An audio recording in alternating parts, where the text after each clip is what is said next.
All right, so we have been practicing the first fundamental theorem of calculus.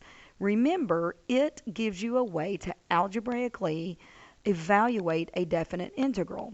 We use the first fundamental theorem of calculus all the time. It's huge. And most people don't even call it the first fundamental theorem of calculus, they just call it the fundamental theorem of calculus. And you're going to use it every day from here on out in Calculus 1, Calculus 2, Calculus 3. It won't go away. Well, there is a second fundamental theorem of calculus which stems from the first. And while you can do most problems knowing only the first fundamental theorem, there are times that you are going to need the second fundamental theorem, and you're going to like it, and you're going to think it's pretty easy when it's all said and done. But you've got to be very judicious about your use of the second fundamental theorem because it really doesn't come up all that often. But boy, when you have a word problem where you can use it, it's a beautiful thing. All right, so let's connect. We right now know that a definite integral gives you an area. So normally we have an A and a B, okay? So if that's an upper and lower bound that are numerical, then the definite integral gives us an area. However, we know indefinite integrals give us functions. Well, I can kind of put things together now. I want to say that this definite integral is now a function, and I'm used to using big F of x as the antiderivative of little f of x. But notice what I'm doing is I'm making the upper bound not a number, but the variable x, okay? And you might say, well, why would you want to do that? And I think I put one in your bookwork where you did that in the area, the evaluating area with geometry formulas section. Okay, so a lot of times we need to think of a definite integral as an accumulator. So this is just your first foray into this, and we'll be working on this a lot because this is where we get into how do you use definite integrals? What are they for? A lot of times, if you have a rate at which something is changing, if you integrate the rate, you'll get the total amount of change. And so you accumulate a rate of change to get an amount of change. Okay, in this problem, if I write it as a function, then I can say, let me drop down and say that if f of x is this definite integral, then I can say that f of x is equal to the antiderivative of cosine theta. Well, I know the derivative of sine theta gives me cosine, so I know the antiderivative of cosine is back to sine. And I know it's a definite integral, so I'm going to go from 0 to x. So then that's going to give me sine x minus sine 0. And I know sine of 0 is 0. So now I know capital F of x is equal to sine x. Then I can actually evaluate. So if I said, well, what would that make f of pi over 6? I could say, well, that would just be sine of pi over 6. And sine of pi over 6 is sine of 30. And if you look at your 30, 60, 90 triangle, the sine of 30 is a half. And then, well, what about f of pi over 3? Well, the sine of pi over 3 is the sine of 60. And again, if you look at your 30, 60, 90 triangle, you get the square root of 3 over 2. And last but not least, what about f of pi over 2? Well, of course, that's sine pi over 2, and that's 1. So what have you actually done? Well, if I look at the graph of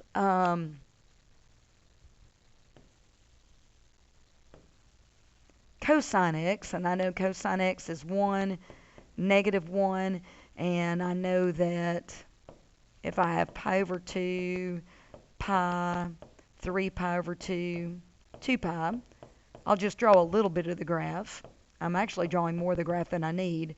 But remember, your cosine wave looks like this, right?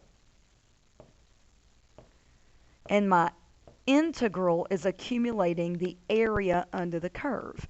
So if I look at the first one, pi over 6 is roughly 30 degrees. So this f of pi over 6 actually measured the amount of area under the curve. So the shaded region, the area of that shaded region is a half. Then when I did capital F of pi over 3 is about 60 degrees. That's about here. Well, I'm saying now if I take all of this area, which includes the red area too, all that green area under the curve has an area of the square root of 3 over 2. So I'm accumulating area as I move from 0 all the way to the right for any x value. So when I do capital F of pi over 2, then I'm going from 0 to 1, and I'm accumulating all that area. So I'm saying the area of that blue sort of quarter circle-y looking shape is 1. Now you might say, why are you going from just 0 to 1? Because remember, I defined my lower bound as 0. All right? So hey, I have a question. Could you look at this and just think about your area knowledge and figure out what f of pi is? Well, that's the area between 0 and pi of cosine theta d theta. So could you figure that out without actually plugging into our equation? I hope you could, because I hope you would say, oh, so I'm going to accumulate the area from 0 all the way to pi. And can you see that those two slivers of the graph, those areas are going to be identical in shape, but with one above the x-axis and one below the x-axis, they'll cancel each other? Can you see that that area is 0? Well, remember, you could have also said, what is f of pi? Well, f of pi is the sine of pi, and we do know that sine of pi is 0. So your algebra and your geometric view of this problem are the same. I hope you're seeing how they connect. Now, what about this whole thing about the second fundamental theorem? You might think I went astray, but really I did not. Okay? So we just looked at this new way to describe a capital F function. Now, remember that from antiderivative work,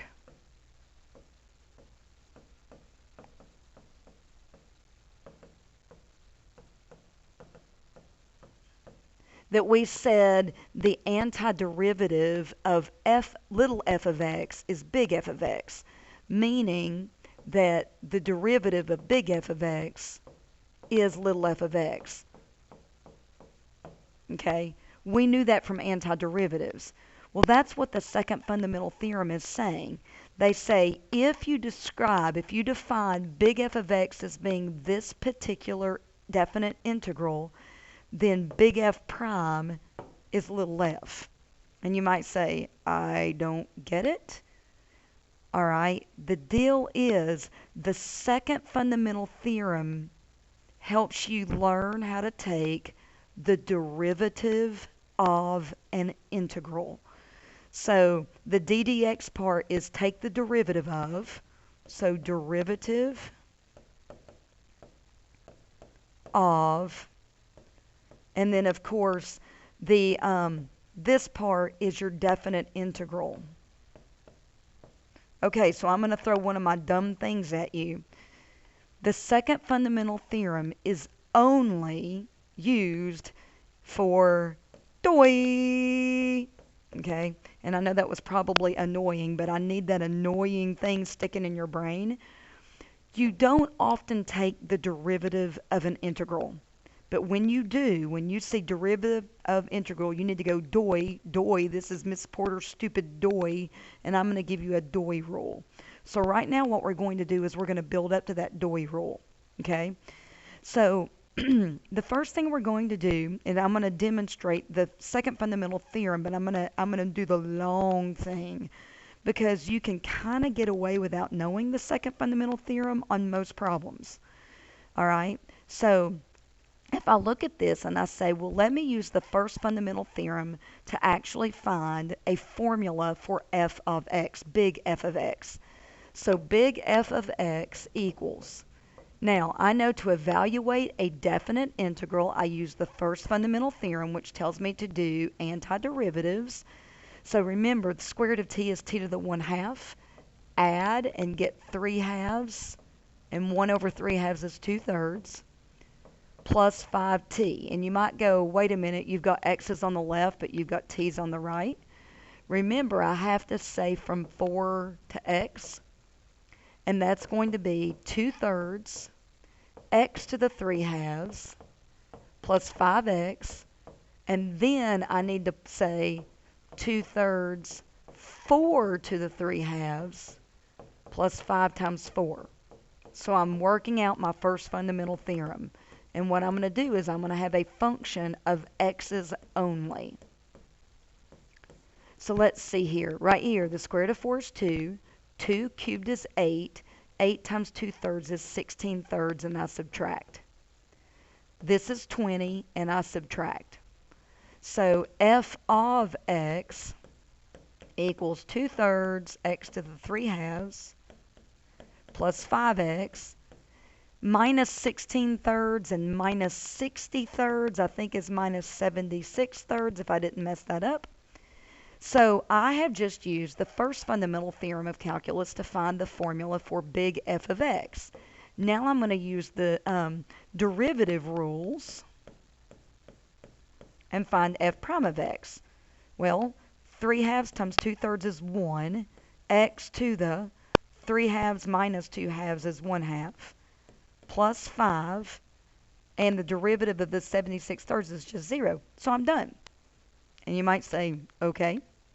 But remember, we know from derivative stuff, antiderivative stuff, that f prime of x should be little f of x. Like, we know that. Well, guys, this is little f of x, and that's what was given. So I'm trying to get you to see what the second fundamental theorem of calculus is saying. Again, it's saying if you take the derivative of an integral, you're going to get this part right here, but with an x in it. Okay? So you might still be going, it doesn't seem like a big deal. Well, it's very applicable. Sometimes people overthink it, and we're going to work on you not overthinking it as this lesson goes on. All right, so again, I'm going to go through all this process. I'm going to say first, let's do the first fundamental theorem. So I need to get a formula for big F of x. The antiderivative of secant tangent is secant, because the derivative of secant is secant tangent. I'm going to say from x to pi over 3. Okay, so that's going to give me secant x minus secant pi over 3.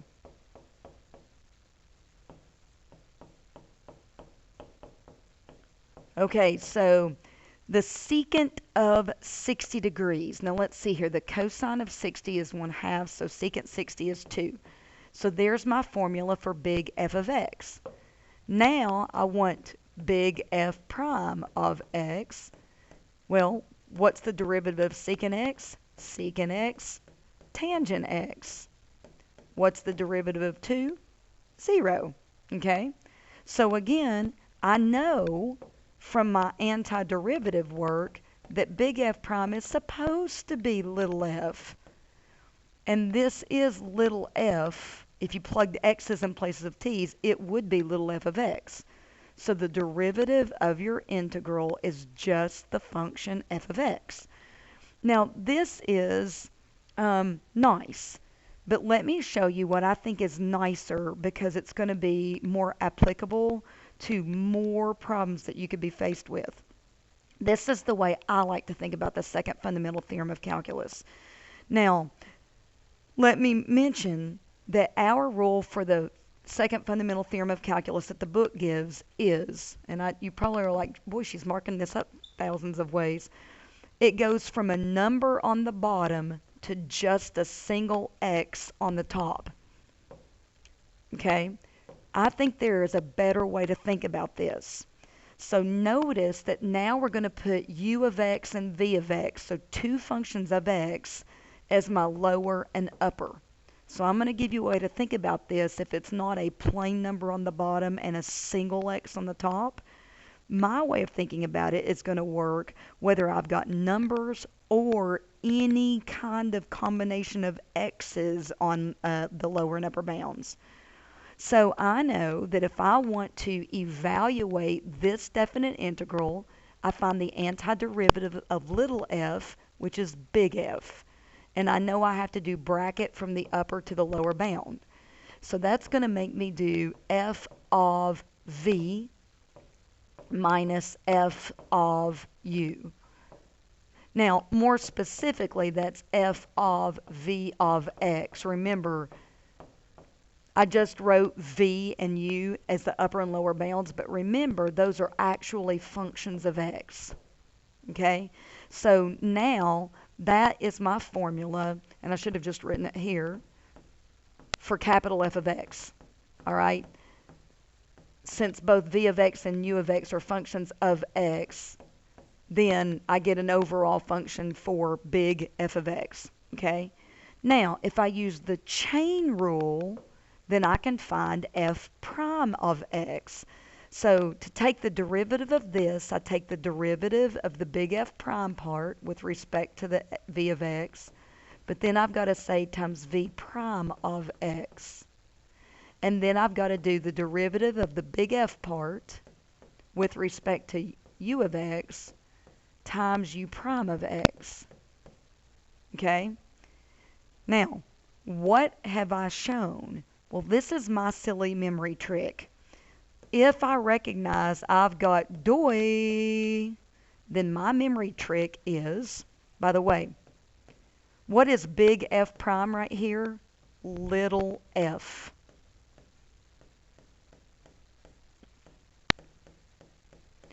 And what is big F prime right here? Little f.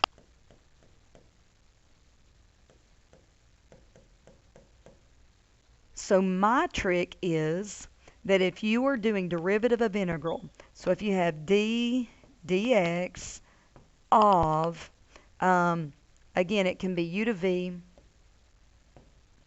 of f of t dt. So if you notice you've got derivative of integral, then your formula is f of high prime minus f of low prime. So this is f of high because I plugged in the upper bound. This is high prime because I did the derivative of whatever that top thing is. This is f of low because I plugged in my lower bound. This is low prime because I did the derivative of whatever the bottom is. And my rule works all the time. It doesn't matter if you've got a number on the bottom and an x on the top for your limits, or you've got any crazy thing. So again, I'm just stating the formula that if you've got big F of x and you want big F prime, then if you'll write it as derivative of integral, where you've got derivative of integral, then you can say f of v prime minus f of u prime, or f of high prime minus f of low prime. And so I use my version of the second fundamental theorem all the time. Okay? Now, remember, I said a lot of times you can get around the second fundamental theorem because you know some antiderivatives. And you might say, what? Okay, look at these problems. On these, I was wanting you to find big F prime. That means I was wanting you to apply the second fundamental theorem. but I actually got around the second fundamental theorem by just using the first fundamental theorem to do this work, and then I just did the derivative, so I never actually applied the second fundamental theorem. I was able to skirt it. But there are times where you can't skirt this fundamental theorem. So if I look at this problem that I'm showing you now, I might go, oh yeah. I'm gonna figure out what this integral is and then just take the derivative of that answer like I did before. I can't because I don't know what the antiderivative of 3 to the t is. We've not done that yet. But guys, it's a second fundamental theorem problem because I see derivative of integral. So it's a Dewey problem, and if it's a Dewey problem, I'm immediately in my mind thinking, oh, I'm going to do f of high prime minus f of low prime. And the jingly things work. You've got to admit, when you all see the quotient rule, you have not forgotten how to yodel, so jingly, goofy stuff actually works. So what do I mean by f of high?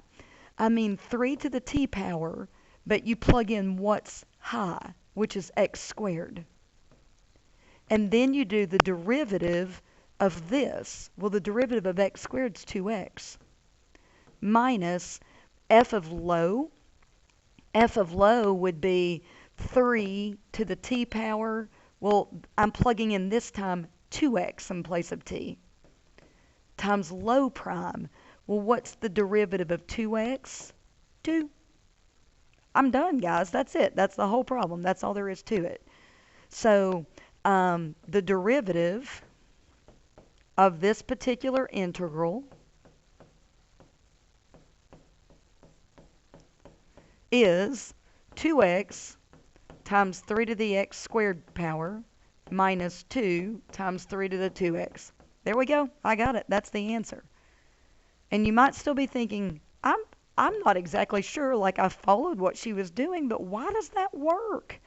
All right, so let me show you one again about why this works. So my ultimate goal on this one is to find f prime of x, big F prime. Okay? Let me do it without doing the second fundamental theorem. So if I wanted to do this problem without doing the second fundamental theorem, I would say, well, let me find a formula for big F. I'm going to write this problem in a more user-friendly format. I'm going to say when I add the 1 to the negative 3, I get negative 2. Oh, that's nice. That worked out. And I'm still going to go from 2 to x. So then I've got that big F of x equals 1 times t to the negative 2, or 1 over t squared, x2. And so big F of x is 1 over x squared minus 1 over 2 squared. So there's my big F of x. Now I want to find big F prime of x. And so I know, remember, this is the same thing as x to the negative 2 minus a fourth. So I know big F prime is negative 2x to the negative third, which is negative 2 over x cubed. Okay? And that is little f of x. Because remember, this is f of t. So now I'm saying I've got f of t, same exact thing, except I've got x's plugged in. So that's me finding f prime of x and ignoring the second fundamental theorem. Well, now let's not ignore the second fundamental theorem. All right? This is the way I write it, so I remember. If I'm asking to do this, here's the problem, and someone says do f prime, big F prime. Then I know that what I'm supposed to do is the derivative then of the right-hand side. And when I write it this way, this is what triggers me to go, this is Dewey. Oh, it's a Dewey problem. So now I know to do this problem, I'm going to say then that big F prime is f of high, high prime, minus f of low, low prime. So f of high, remember this is your f of x, f of high would be negative 2 over x cubed. And then the derivative of x is just 1, minus f of low would be negative 2 over, instead of t cubed, it would be 2 cubed, which would be 8. And then the derivative of low, the derivative of 2 is 0. So that just gives you negative 2x cubed. And again, guys, that's the same thing I got right here. Okay? So the two processes are really the same thing. And so sometimes you might do the first, what we did in like the burgundy and dark blue. But most of you, if I can get you to key in on that DOI thing, you'll go straight to f of high, high prime minus f of low, low prime, because it's so nice and neat. So now let's do a couple more practice problems, and let's not do the whole first derivative, or do the first fundamental theorem of calculus and then do the derivative that way. Let's just go straight to the second fundamental theorem. So again, when I see this kind of problem, all right, it might be saying write a formula for f of x, but when I look at the directions, it's like it's saying no, find big F prime. So I know that big F prime means take the derivative of what you're given. And the minute that I see derivative of integral, I'm thinking DOI, DOI, DOI, DOI. So this is a f of high problem. So f of high would be plugging in x in place of t. High prime, well, the derivative of x is 1, minus f of low. So plug in 1 in place of t. Low prime. Oh, wait a minute. Low is 1, and the derivative of low is 0. The derivative of 1 is 0. So this becomes x squared over x squared plus 1 only. You're done. And that is your f of x. Now on the second one, again, same kind of thing. I know that f prime of x means to do the derivative of what I was given. And again, one reason I write this out is because you only do second fundamental theorem infrequently, and it's only when you have derivative of integral. You rarely use the second fundamental theorem, so don't go second fundamental theorem crazy with me. Most problems are first fundamental theorem. So on this one, I'm going to say, okay, well, once I recognize it's a DOI problem, I do f of high. So instead of theta, let me plug in x squared. So it would be x squared squared times the derivative of the x squared, which is 2x, minus f of low. So instead of theta, I'm going to plug in 0 squared times low prime. Well, the derivative of 0 is 0. So as long as your bottom limit is a number, when you do low prime, it zeroes out. I don't know if you understood what I just said. I hope so. But that's going to be the sine, 2x times the sine of x to the fourth, and I'm done. So this problem's not quite as obvious when you look at it. But that's the way it works out, okay? So you can get into much more complicated problems. And you have reached the end of the second fundamental theorem of calculus. We're going to do one more lesson, and it's because I want to start showing you AP problems and extension problems that really get you into using both of these, okay? But the practice that you'll do is just going to be over this second fundamental theorem, and we won't get into the practice that's more AP style until next time.